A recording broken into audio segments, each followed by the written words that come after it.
Il est 19h sur CNews. Merci d'être avec nous pour Face à Philippe Devilliers, votre rendez-vous du vendredi sur CNews à 19h. Cher Philippe, bonsoir. Bonsoir Elliot, bonsoir Geoffroy. Ravi de vous retrouver, cher Philippe. La guerre en Iran est toujours suspendue en équilibre instable dans son point d'accalmie précaire avec la reconduite de la trêve depuis mardi soir. Vous avez parlé du brouillard de la guerre. On pourrait parler aujourd'hui du brouillard de la trêve.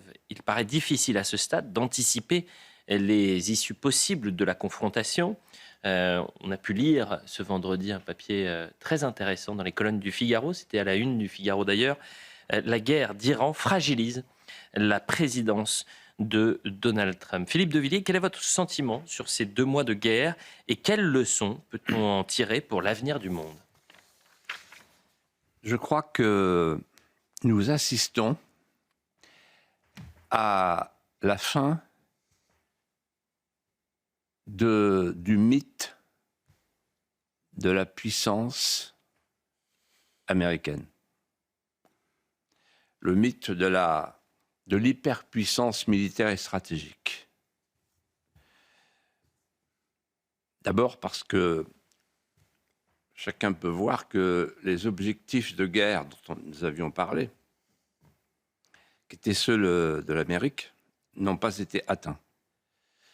Le régime change, changement de régime, on l'attend toujours. On est passé de l'islamo-militaro au militaro-islamo. C'est une question de nuance. C'est toujours la République des mollahs et des gardiens de la Révolution.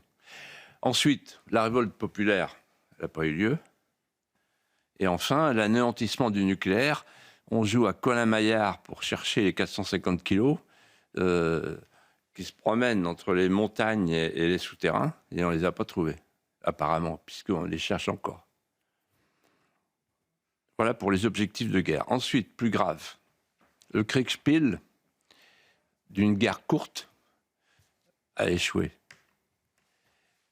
Et on peut même dire que puisque l'Iran n'est pas vaincu, l'Iran est un peu vainqueur. Puisque l'Amérique n'a pas vaincu, l'Amérique est un peu vaincue. Donc ce n'est pas du tout ce qui était prévu, avec près de 2 mois de guerre. Ensuite et surtout, nous sommes devant une guerre asymétrique, on l'a dit, redit, mais je voudrais ajouter une pièce au puzzle.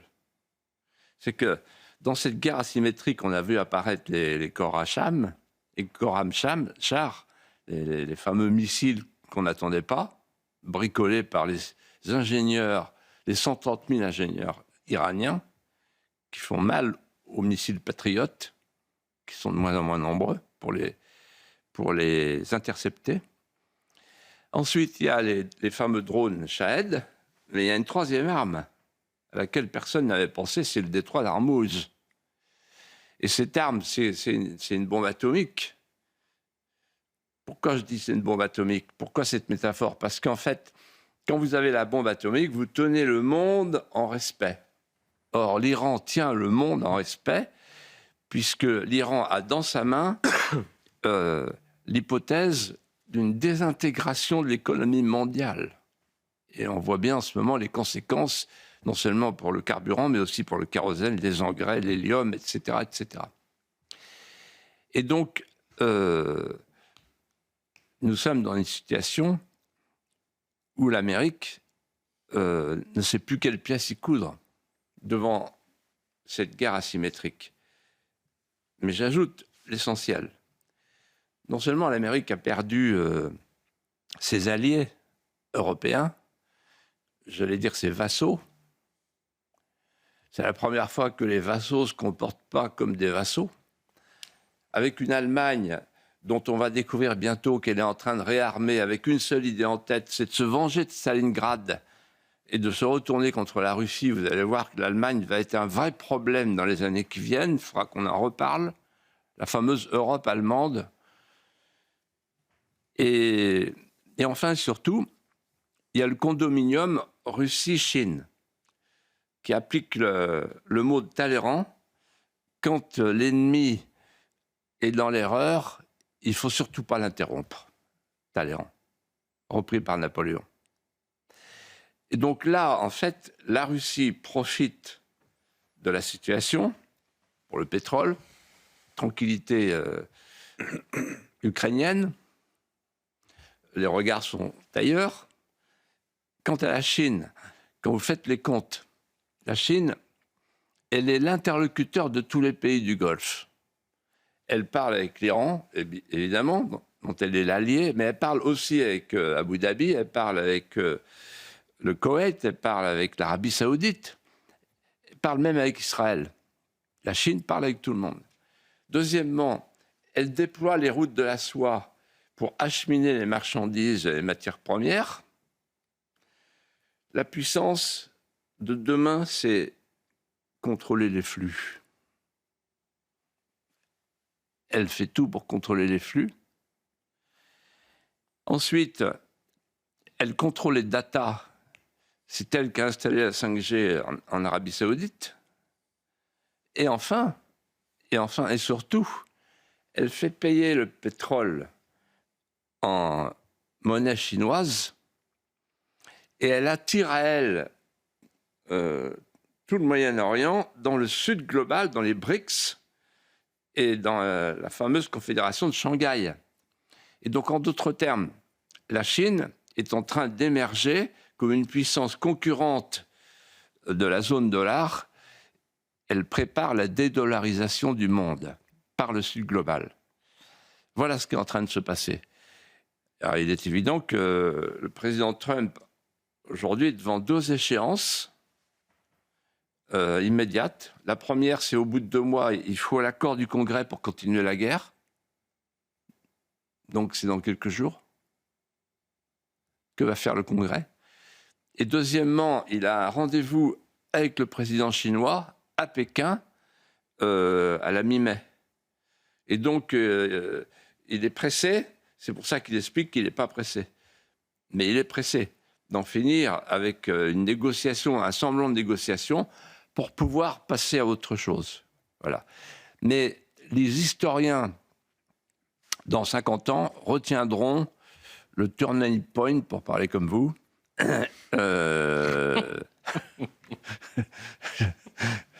et le point de retournement. Un bon accent. Oui, le point de retournement.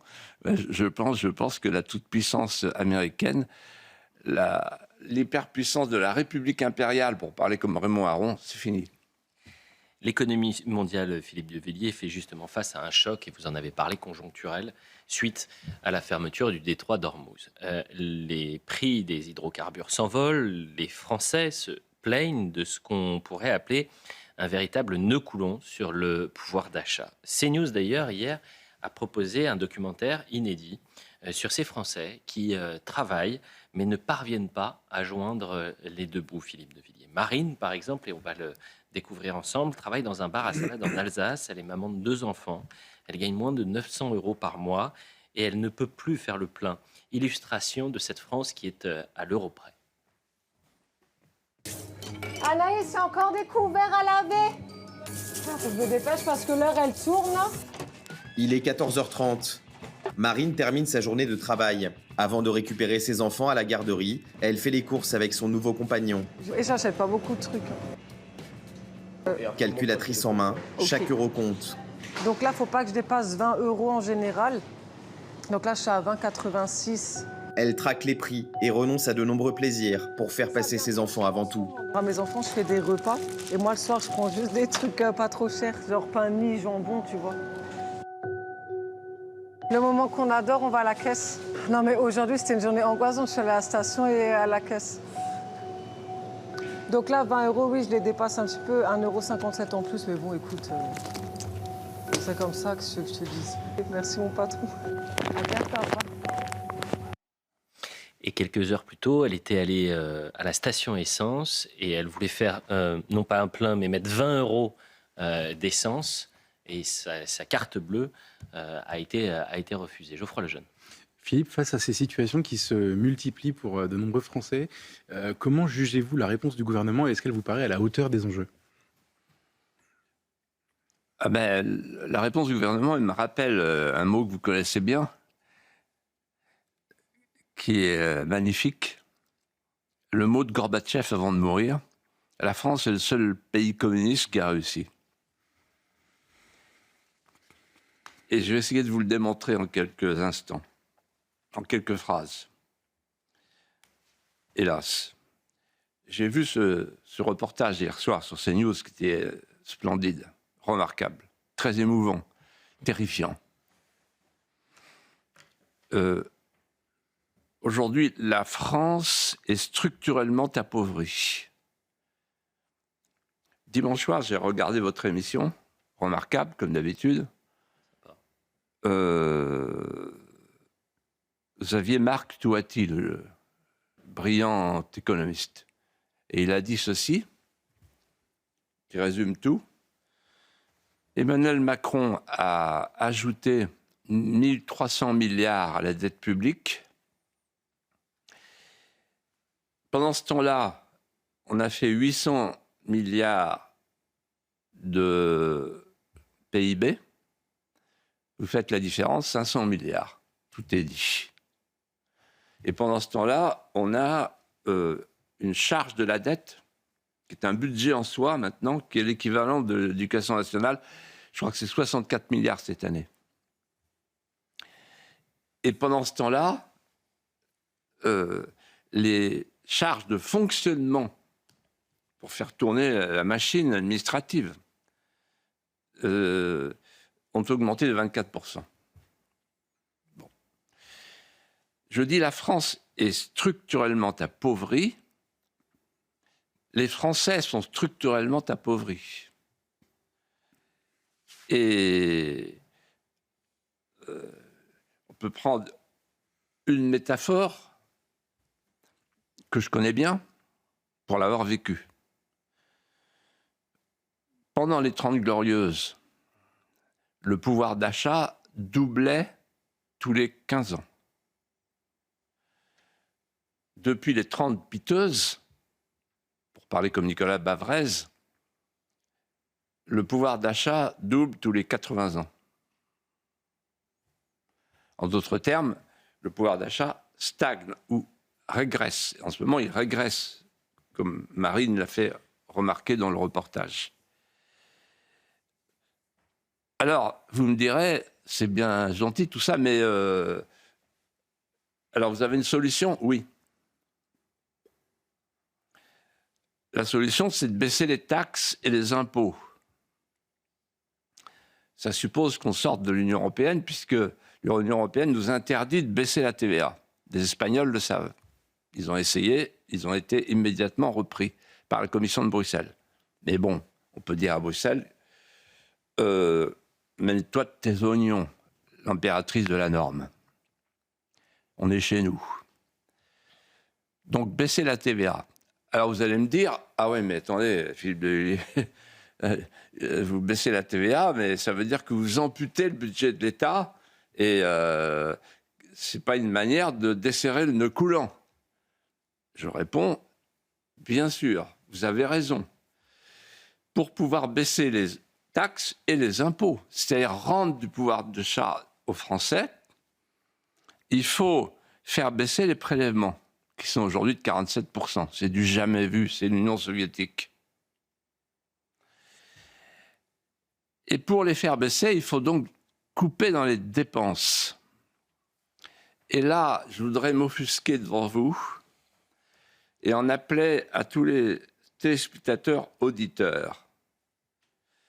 Est-ce que vous savez ce qui se passe en ce moment? Personne n'en a parlé.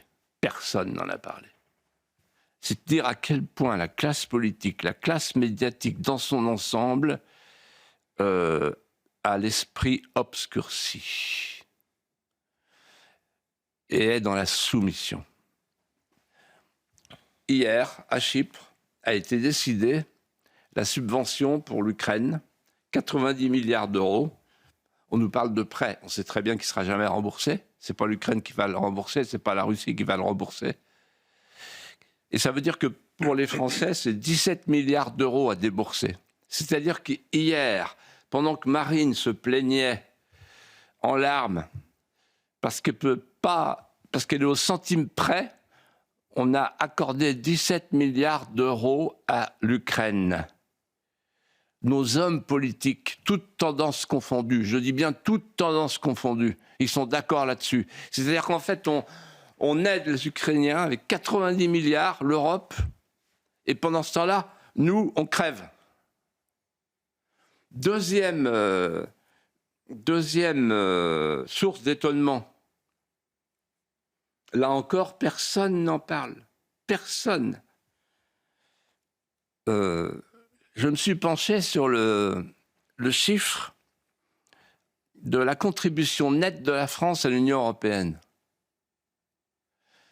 Parce que souvent, on entend les journalistes, les hommes politiques dire « Oui, mais attendez, il faut voir ce qu'on reçoit de l'Europe. » Ah oui, d'accord, ok. Alors maintenant, je vous donne les chiffres. Et je mets au défi quiconque de contester ce que je vais dire. Cette année, on donne 28,8 milliards à l'Union européenne. Et on reçoit 15 milliards. Donc la différence, vous faites la soustraction, c'est 13,8 milliards. En d'autres termes, on pourrait très bien dire à l'Union européenne, bon écoutez, arrêtez vos gaspillages, on reprend 13 milliards 8, puisque on vous donne une contribution brute et nette, point. Vous n'allez pas en plus nous prendre de l'argent pour aller où? Pour aller transférer nos usines en Pologne ou en Tchéquie, ou pour donner de l'argent à l'Ukraine. Donc deuxièmement, alors ça on peut le faire tout de suite. Ça. On récupère 13 milliards 8, avec ça on peut passer un été tranquille en carburant. Mais c'est pas fini. Je cherche moi des dépenses qu'on peut récupérer immédiatement. Il y en a une, on privatise l'audiovisuel public. Ce sera l'enjeu de la décision de lundi prochain, avec la publication du rapport. La privatisation de l'audiovisuel public, je sais ce que c'est. Quand j'étais secrétaire d'État, j'étais dans l'équipe avec Léotard-Madelin, où on a privatisé TF1. Bon, ça n'a pas pris longtemps, hein. C'est un appel d'offres, ça ne prend pas de temps, et ensuite l'argent rentre. Hein. 4 milliards. Bon. Ensuite, les agences. Alors, si on coupe les agences, ça va grincer, ça va couiner. Les agences, ce sont des démembrements de l'État. Il y en a une, par exemple, qui a toute mon affection et la vôtre, parce qu'on en a déjà parlé, c'est l'ADEME. Est-ce que vous vous souvenez que l'ADEME avait fait une recommandation il y a 2 ans, dont on avait parlé pour changer de slip? Vous vous souvenez? Non, c'est-à-dire qu'en fait, ils avaient dit qu'il faut changer de slip tous les 6 mois. Non, pas tous les 6 mois, mais on n'était pas loin de tous les... Oui. Voilà. Et il y avait des restrictions pour éviter de faire ces voilà, lessives. oui. Recommandations. Il fallait une rotation du sous-vêtement qui soit adaptée à un appauvrissement du pays. Bon. Et là, est-ce que vous pouvez, au top que je vais vous donner, envoyer une image, parce que sinon les gens ne vont pas me croire. L'ADEME, donc c'est une agence d'État sur l'environnement. Il y a des dizaines de fonctionnaires qui sont payés, surpayés pour la sensibilité écologique. L'ADEME, bon, c'est nous qui payons, nous les contribuables. Et l'ADEME, là, vient de lancer une campagne à Nantes qui s'appelle « Plante ton slip ». Et je suis sérieux, est-ce que vous pouvez balancer l'image? Je demande ça depuis tout à l'heure en régie. Est-ce qu'on peut montrer? Oui, alors, donc, Plante ton slip, c'est une campagne. La ville plante des slips dans des parcs au service de la biodiversité. Mais il y a une image, normalement. Et on va la diffuser. Il doit y avoir un souci en régie, mais vous inquiétez pas. Ah, il y a un problème en régie? Ne vous inquiétez pas, on va la retrouver. Oui, non, parce que sinon, les gens ne vont pas nous croire. Donc, je vous assure qu'on verra l'image avant la fin de l'émission, on vous croira, ne vous inquiétez pas. Ils sont en stage, non? Il va partir en régie. Vous voulez aller en régie, faire un petit tour? Non, ça peut arriver. Non, mais parce que c'est très parlant. Donc, en fait, donc, le maire de Nantes, Madame Roland, c'est pas la chanson de Roland, hein, elle demande aux habitants de planter leur slip au jardin je sais plus, dans un jardin public.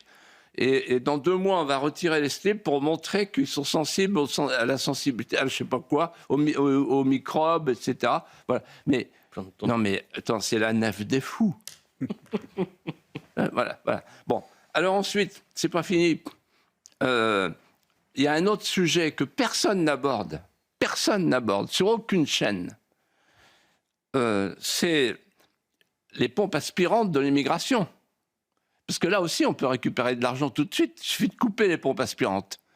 Bon, par exemple, ce qu'avait proposé Sarah Knafo, elle a fait le calcul, ancien membre de la Cour des comptes, et connaît son sujet. Si vous réservez du jour au lendemain les prestations sociales non contributives aux citoyens français, vous faites une économie de 14 milliards. Si vous arrêtez l'aide au développement, l'aide à l'Algérie, etc., tous les pays qui refusent de prendre leurs EQTF, vous faites une économie de 7 à 10 milliards. Si vous arrêtez la politique de la ville, qui est en fait une politique d'immigration compensatoire, 7 milliards. Si vous arrêtez l'AME, 1,3 milliard. L'AME, c'est l'aide médicale d'État pour les clandestins. Sachant qu'il y a énormément de Français, et j'en connais tout près de chez moi, qui ne peuvent plus se soigner. Ils n'ont plus les moyens de se soigner. Ils n'ont pas de couverture. Et on couvre les clandestins. Et on leur permet de venir se faire soigner et se faire installer des prothèses avec des oreilles artificielles, etc. Bon, j'ai vu ça dans la presse cette semaine. Et enfin, l'hébergement. Est-ce que vous vous rendez compte que la France héberge à ses frais les clandestins pendant des mois? Elle les héberge dans des hôtels. Et donc, ils sont blanchis, nourris, logés. Voilà. Alors, je m'arrête là, mais simplement pour dire aux hommes politiques et aux journalistes, vous ne faites pas votre métier. Vous avez la trouille.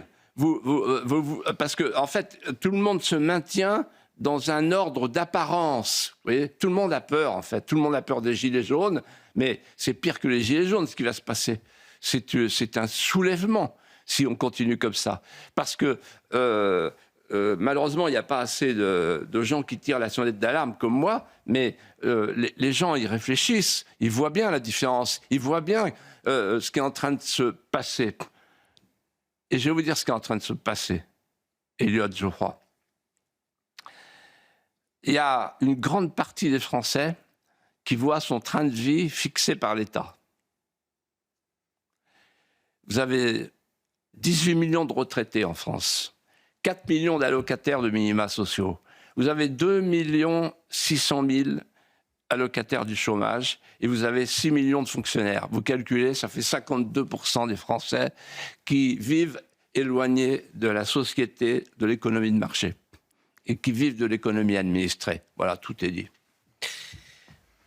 On va parler de la présidentielle à présent, Philippe de Villiers. Nous sommes à 1 an, presque jour pour jour, de l'élection présidentielle. Les candidatures se multiplient, mais pour l'instant, on parle plus de pipolisation que de programme ou de projet. Nos confrères de Frontières ont pu relayer un graphique, une infographie de tous les candidats possibles ou déjà déclarés. Regardez, ça fait du monde. C'est Clément Mackie sur les réseaux sociaux, qui est un journaliste qui fait très attention à tous les sondages. Bon, il y a du monde. J'ai cherché sur les 36... bon, je n'ai pas vu votre visage, en tous les mais en tous les cas, quand on en voit autant, ça donne le tournis. Revenons aux choses sérieuses, parce qu'on est quasiment 1 an, jour pour jour, de la présidentielle. Geoffroy Lejeune. Et oui, cher Philippe, si on prend un peu de hauteur, quels sont, selon vous, les véritables enjeux de la prochaine élection présidentielle, qui sera sans doute très importante pour le pays?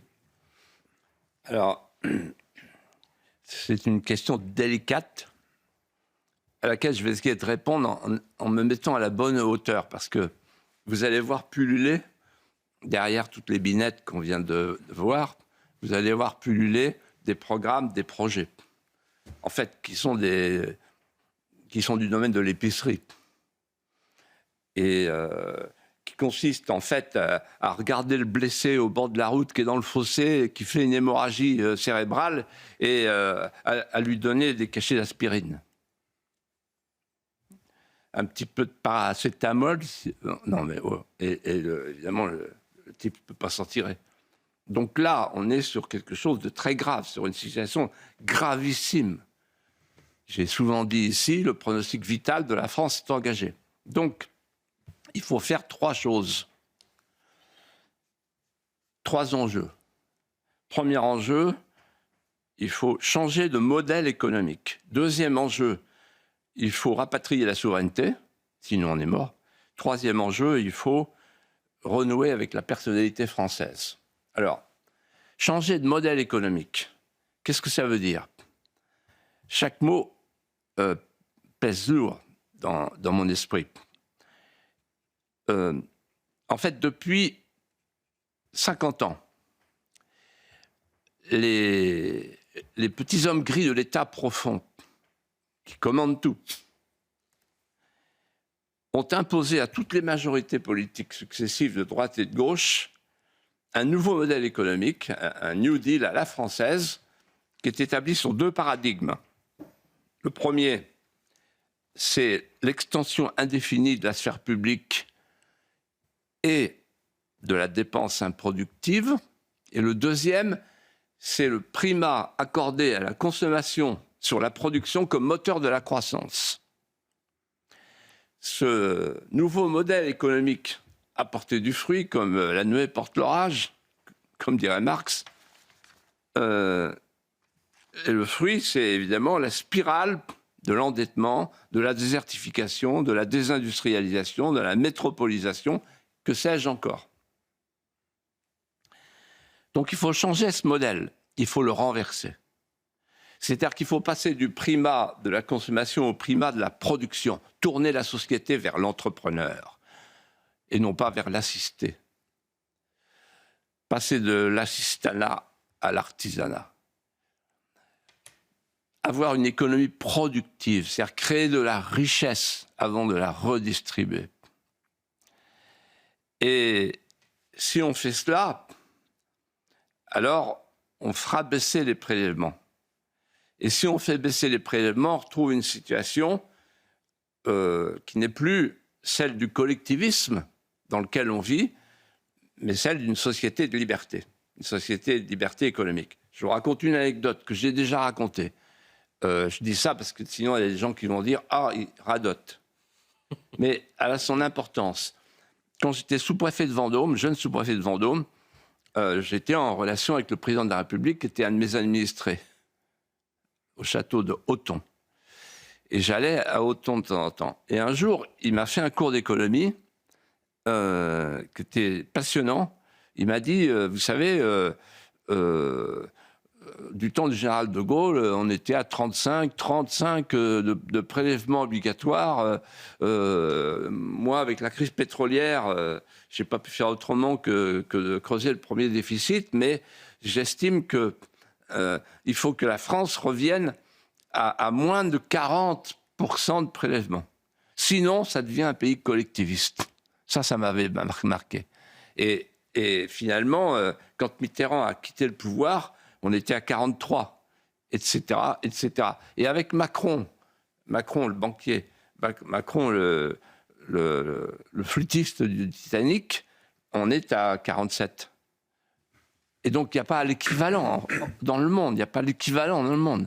C'est-à-dire qu'en fait, quand un salarié touche 50, l'entreprise, elle donne 100 à l'État. Bon, donc c'est plus possible, c'est plus jouable. Voilà. Donc ça, c'est le premier point. Changer de modèle économique, renverser le modèle économique, passer de la consommation à la production. Deuxième enjeu, dont personne ne parle, oh là là, rapatrier la souveraineté. La souveraineté, c'est l'exercice d'une puissance qui ne relève d'aucune autre. Qu'est-ce que ça veut dire? Je vais être très concret. Ça veut dire qu'on ne peut plus continuer à vivre avec Schengen qui plombe notre sécurité, notre immigration.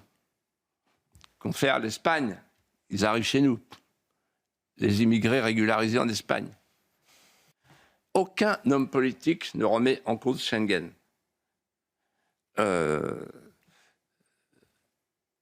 Ensuite, on ne peut plus continuer à vivre avec le pacte vert, qui démolit notre industrie, notre croissance, nos entreprises. Le fameux Green Deal. Ensuite, on ne peut plus continuer à vivre avec le marché européen de l'électricité qui nous plombe, qui plombe les budgets familiaux et qui plombe les artisans et les commerçants. On ne peut plus continuer à vivre avec ces cours suprêmes qui nous infligent une jurisprudence, je pense à toutes les cours suprêmes, y compris la Cour européenne des droits de l'homme, qui nous impose une jurisprudence, par exemple, qui nous oblige, qui nous sanctionne si on ne fait pas les ZFE, vous allez voir, ça va venir, qui nous sanctionne si on baisse la TVA, etc., etc., mais surtout, qui nous inflige cette jurisprudence avec la préférence du coupable sur la victime et de l'étranger sur le national. Parce que c'est ça, les cours suprêmes aujourd'hui. Et donc, rapatrier la souveraineté, c'est-à-dire, en fait, sortir des dépendances aliénantes. L'OTAN, la Cour européenne des droits de l'homme, l'Union européenne, retrouver l'indépendance. C'est par l'indépendance qu'on pourra répondre à tous les souhaits des Français. Pourquoi ? Parce qu'aujourd'hui, les hommes politiques, entre eux, je sais ce dont ils parlent, ils disent « tu sais bien qu'on ne peut pas ». Alors qu'est-ce qu'on dit ? Et Maud Brejon, tu dis quoi ? On va dire qu'on va y arriver, qu'on va faire des aides, parce qu'ils n'ont plus le pouvoir. Donc tout ça, c'est un gigantesque mensonge, une gigantesque dissimulation. Il faut que les Français m'entendent. Une gigantesque dissimulation. Ils n'osent pas vous dire qu'ils n'ont plus le pouvoir. Ils l'ont transféré, le pouvoir. La souveraineté, disait De Gaulle, elle est inaliénable. Ils l'ont aliénée. Et enfin, troisièmement, la personnalité française. Un art de vivre, une mémoire, une civilisation. Ça veut dire qu'il faut arrêter l'immigration, mais il faut faire plus que ça. Il faut faire la remigration. La France, tu l'aimes ou tu la quittes. Il y a les Français de désir, ceux-là, ils veulent rester. Ils nous regardent d'ailleurs, beaucoup. Et ils disent, on voudrait vous ressembler. Mais pour ça, il faudrait que vous donniez envie de vous ressembler. Les Français de désir, je les accueille dans mon cœur. Mais les autres, ceux qui nous dénigrent, ceux qui nous crachent dessus, il faut qu'ils partent. La remigration, ça existe. Il faut un plan de remigration. Ensuite, il faut une politique nataliste. Parce qu'il n'y aura pas de problème d'immigration s'il y a une démographie qui répond aux problèmes. Mais si par contre, on continue à vivre avec un collapsus démographique, l'immigration est inéluctable. Elle est compensatoire. Et les gens réclament l'immigration pour payer les retraites. Et enfin et surtout, il faut franciser la France, refranciser la France. L'expression n'est pas de moi. Elle est de Édouard Herriot. Je dis ça parce que sinon, LFI va dire « Ah là là, Philippe de Villiers, l'extrême droite ». Non, franciser. Alors, parce qu'aujourd'hui, quand vous parlez de la France, vous êtes d'extrême droite. J'aime la France. Oh là là, extrême droite. Facho. Voilà. Et donc, non, pas facho. Fascisé, c'est le contraire de tout ce que moi je pense, ce contre quoi toute ma famille s'est battue. Alors vous arrêtez maintenant. Vous nous laissez parler de la France, vous nous laissez aimer la France et vous nous laissez dire qu'il faut refranciser la France. Oui, Édouard Herriot avait raison au moment du Front populaire. Il faut refranciser la France aujourd'hui plus que jamais. Il faut refranciser l'espace public. Il faut refranciser la culture. Il faut refranciser l'école et il faut refranciser les âmes. Philippe de Villiers, dans un instant, il nous reste 25 minutes, nous parlerons du populisme. Mais chose promise, chose due, et vous n'étiez pas un menteur, Philippe de Villiers, parce que vous imaginez, les téléspectateurs, on parle de l'ADEME, cette agence, merci. Cette agence qui coûte un pognon de dingue et qui propose donc un vaste plan avec la ville de Nantes sur les slips. Regardez cette image qui était absolument folle, c'est vrai. Pourquoi 29 slips seront enterrés à Nantes et on voit donc la mobilisation qui était faite pour aujourd'hui, cette semaine, enterrer des slips. Mieux vaut en rire qu'en pleurer. Il nous reste 20 minutes. Vous savez que la classe médiatique trouve ça c'est formidable. Ah bah oui, mais attendez, je ne vais pas attaquer ça, sinon j'ai l'ARCOM sur le dos, moi. Et vous savez qu'ils ont un slogan, sauver les slips pour sauver la planète. On est haut de gamme. Ça va être un des sujets de la présidentielle, j'imagine. Peut-être un turning point. On pourrait demander à M. Attal de discuter ça avec M. Retailleau. Ou à M. Alors, Philippe. tu plantes ton slip ou pas, hein? Ou à M. Édouard Philippe, pourquoi pas. Oui. Philippe de Villiers, 23 minutes, il nous reste d'émission, le temps défile. Et on a encore beaucoup de sujets. Il y a un mot qui revient dans le débat politique sans que personne ne fasse l'effort de le définir. C'est le mot populisme. Jean-François Copé en a fait le titre de son livre « Quand les populistes trahissent le peuple », Geoffroy Lejeune. Alors, cher Philippe, pouvez-vous définir ce mot? Qu'est-ce que, selon vous, le populisme? Et selon vous, faut-il le craindre ou le revendiquer? Alors d'abord, je vais vous répondre, mais je voudrais d'abord dire que moi j'ai vu naître le mot. Je l'ai vu jaillir. C'était en 1992, c'est Jacques Delors qui a prononcé le mot en me traitant de populiste.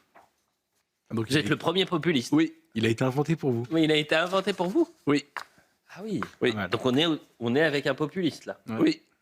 Ah ben, je vais peut-être quitter le plateau. Je suis populiste. Mais attendez, c'est pire. Je suis relapse. Et après, oui, non, non mais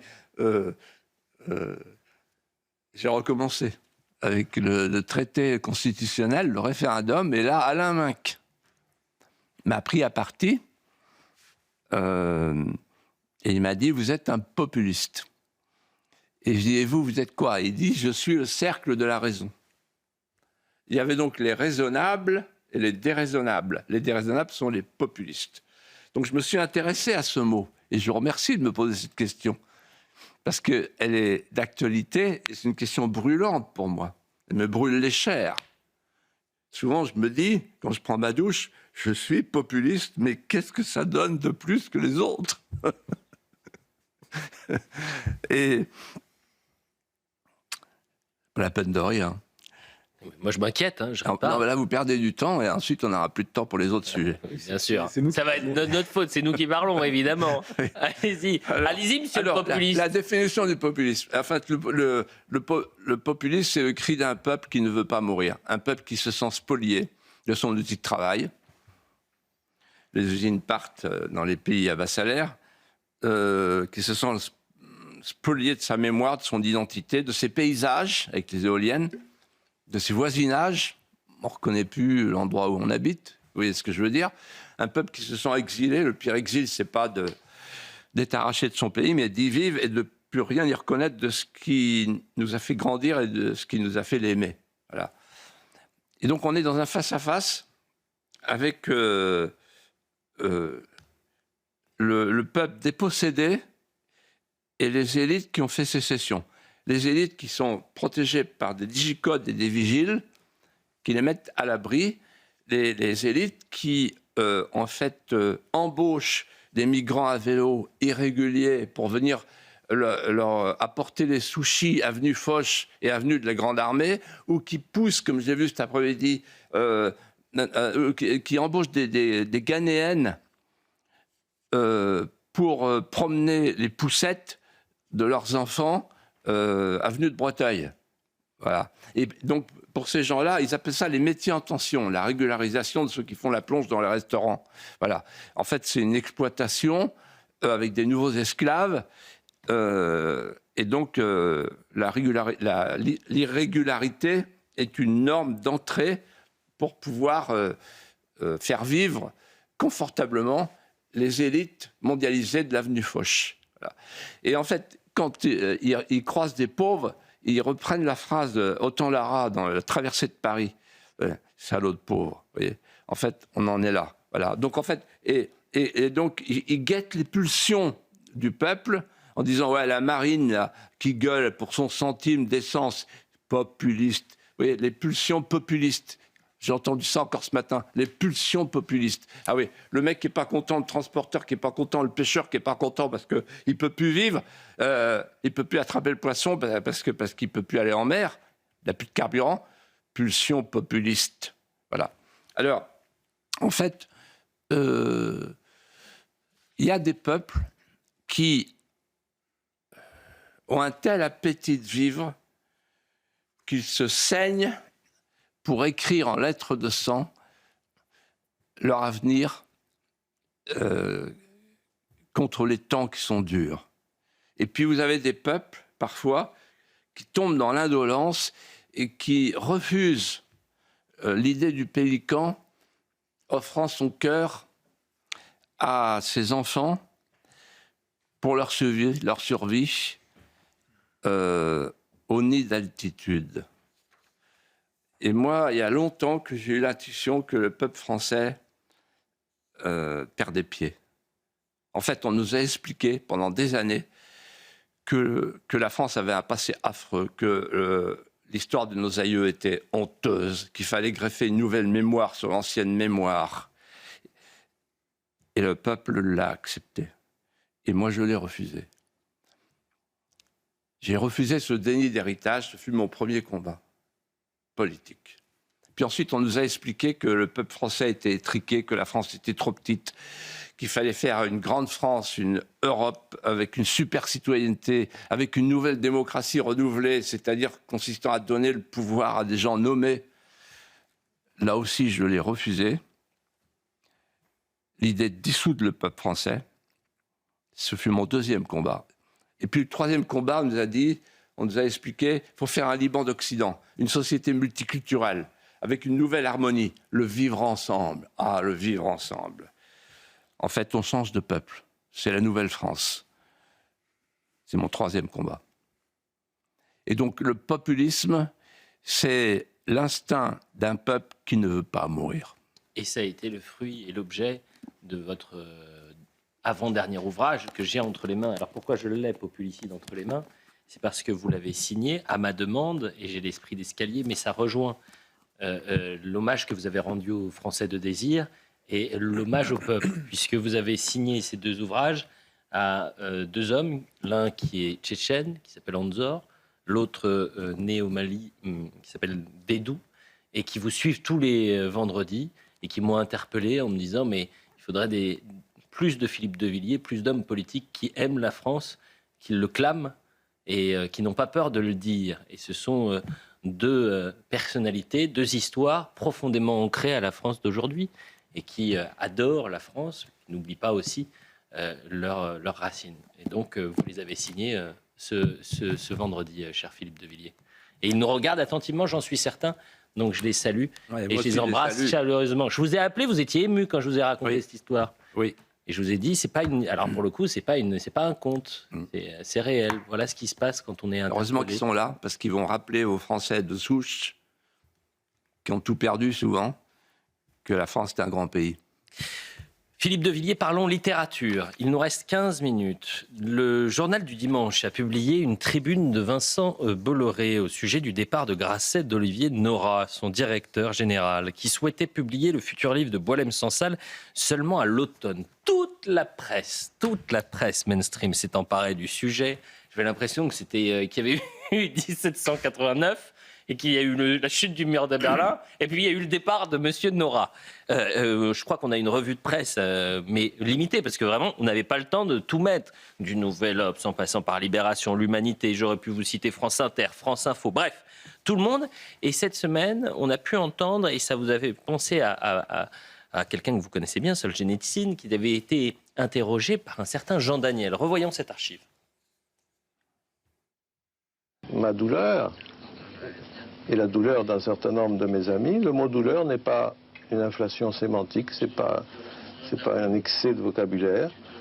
C'est de prendre tellement part à votre combat, d'avoir une telle admiration pour votre combat solitaire, pour votre témoignage, et de voir que sur ce qui a correspondu à vos combats en Occident, il me semble, et depuis quelques minutes je suis certain, que vous êtes trompé, que vous vous trompez, peut-être par simple manque d'information. Geoffroy Lejeune. Alors, cher Philippe, vous avez accueilli Solzhenitsyn en Vendée au Puy du Fou. Vous êtes l'ami de Boualem-Sansal. Quel regard portez-vous sur ce psychodrame littéraire qu'on appelle l'affaire Grasset ? Le mot psychodrame convient bien. D'abord, je voudrais dire que Vincent Bolloré est rare dans l'espace médiatique. On ne l'entend pas beaucoup. Mais quand on l'entend ou quand on le lit, la plume est insérée, c'est un filament laser. Et il faut lire et relire ce petit texte qui dit tout sur ce psychodrame, que je résume ainsi. Premièrement, Boualem-Sansal change d'éditeur parce qu'il considère que son éditeur Gallimard s'est compromis pour en fait le faire taire. En liaison avec l'Élysée et l'Algérie. Et là, Boualem-Sansal découvre que le nouvel éditeur, M. Nora, lui dit et lui redit « Non, non, on ne peut pas publier le livre comme ça tout de suite, on va le publier en novembre. » Pourquoi sur le plan éditorial, sur le plan commercial, publier un livre en novembre alors que Boualem-Sansal souhaite le publier au mois de juin, c'est quand même une curiosité. Ça, c'est le premier élément qui nous interroge. Le deuxième élément qui nous interroge, c'est que Vincent Bolloré donne un chiffre. Je ne sais pas si le chiffre est vrai, mais vous êtes le patron du JDD, donc vous avez vérifié. Je crois que c'est vrai, ouais. Que, l'éditeur en question, il gagne 1 million. Ouais. Et vous savez que tous les éditeurs de France que j'ai vus au LUTCA il y a 2 jours, j'en ai vu un certain nombre, et ils m'ont dit « Putain, il a du bol, Nora !» 1 million, alors que le chiffre d'affaires est de 12 millions. Donc, 1/12e du chiffre d'affaires dans les poches du patron éditorial. Ouais. C'est la phrase de Musset, quand on n'a pas d'argent, c'est amusant d'écrire. Bon. Et puis troisièmement, la caste germano-pratine, c'est admirable, fait chorus et se blottit, comme dans Le Renard et les Poulets d'Inde, contre l'éditeur, auprès de l'éditeur pour le défendre. En fait, ils défendent la banque, comme a dit Éric Nolot, la banque Grasset. Pourquoi ? Parce que la plupart d'entre eux ont des avaloirs supérieurs aux ventes. Donc c'est agréable d'avoir un éditeur qui vous paye plus en avaloir que ce que vous vendez. Voilà.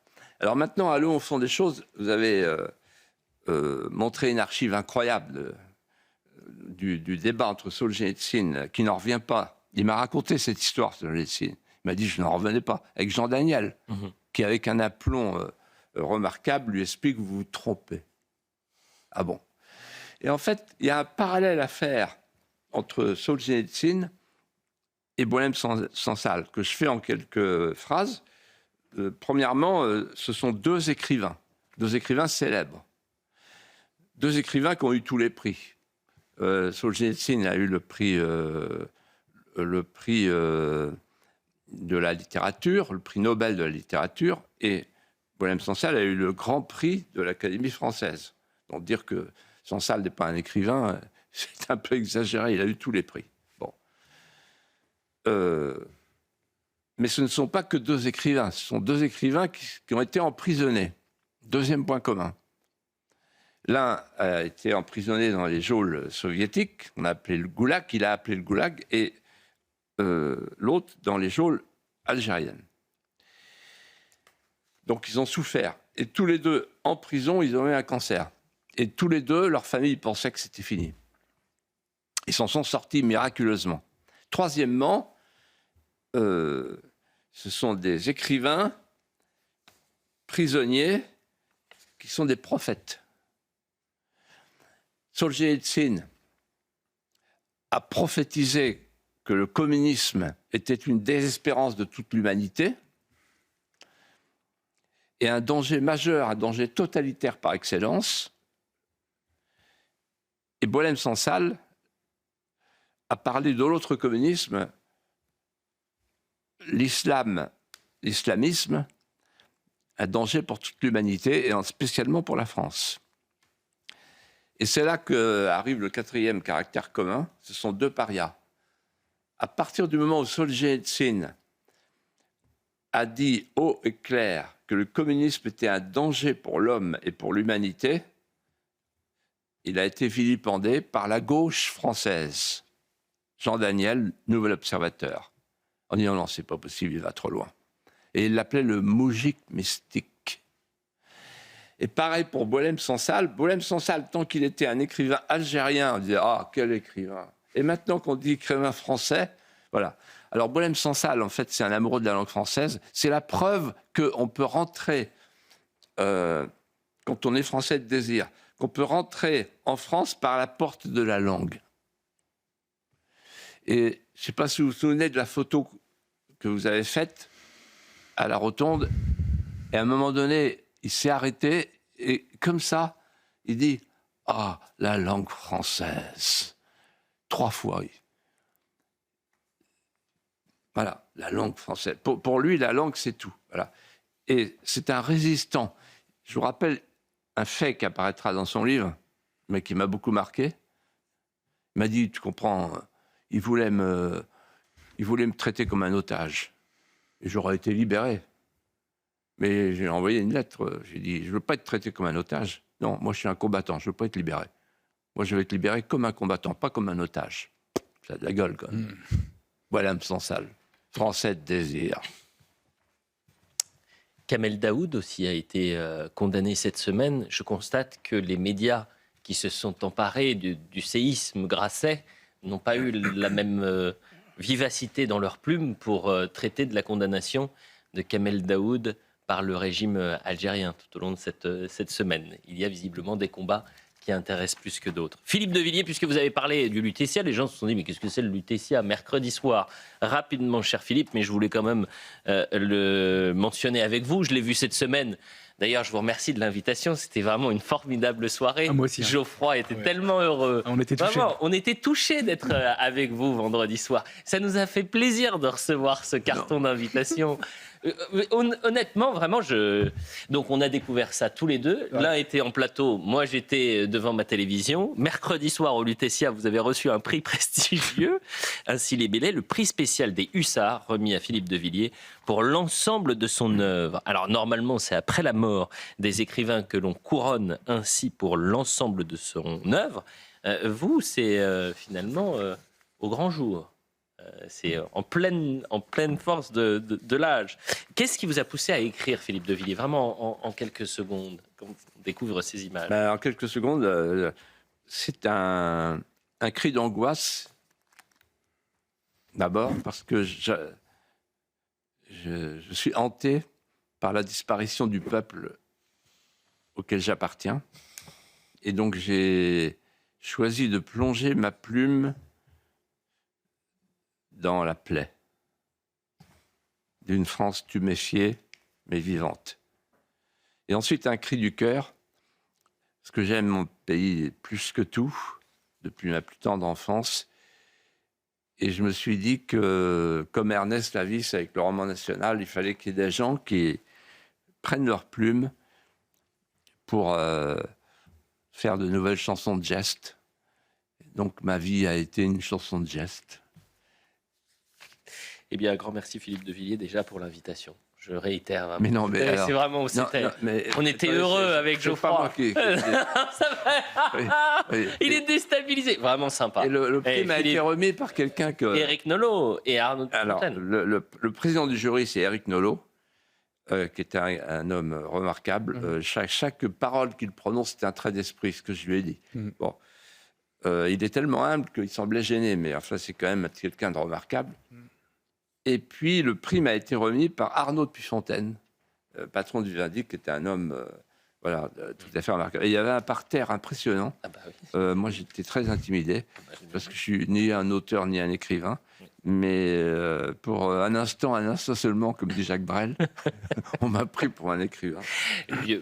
Si vous étiez intimidé, nos présences, Geoffroy et moi, auraient pu peut-être vous rassurer. Mais vous avez préféré en faire autrement. Et nous avons regardé ça demain.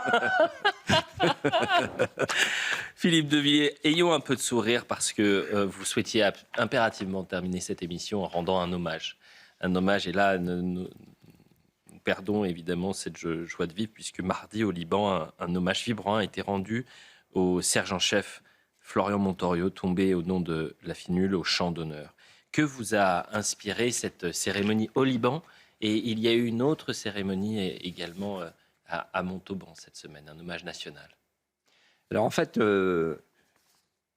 c'est la cérémonie du Liban, moi, qui m'a marqué. Je vais vous expliquer pourquoi. Elle était très dépouillée, c'était dans un hangar sur le tarmac. Et cette image, on voit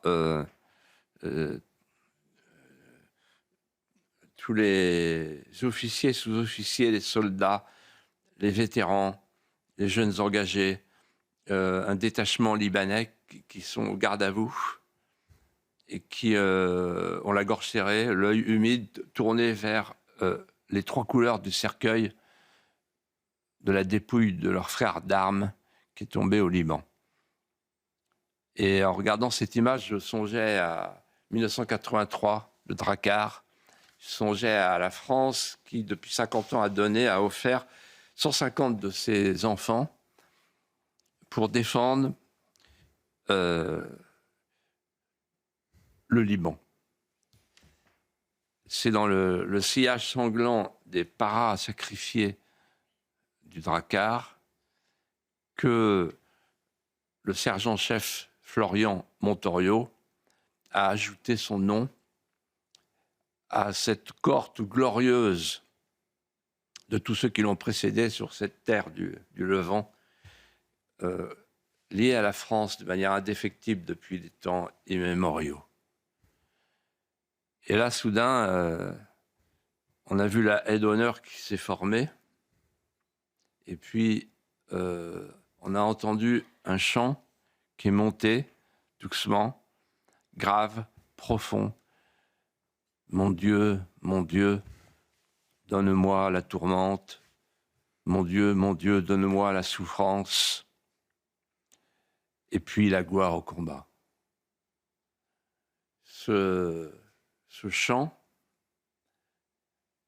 repris par tous les militaires qui avaient remis le béret de leur régiment, il le connaissait très bien, Florian Montorio. Il l'a chanté depuis longtemps. Pourquoi ça? Parce que c'est un chant fondateur qui a été écrit par un jeune aspirant, l'aspirant Zernel, qui est tombé au moment de l'épopée des premiers commandos parachutistes de la France libre. Et on a retrouvé sur son corps, dans sa poche, un texte où il avait écrit ce chant qui est devenu un hymne, la prière du para. Et donc Florian Montorio et hier Anissé Gérardin, au moment où ils sont enveloppés de tricolore, auront entendu la prière du para. Que Saint-Michel, patron des parachutistes, les garde sous ses ailes, car comme le disait le général Guillaume Allaire, le parachutiste ne monte pas au ciel, il les retourne.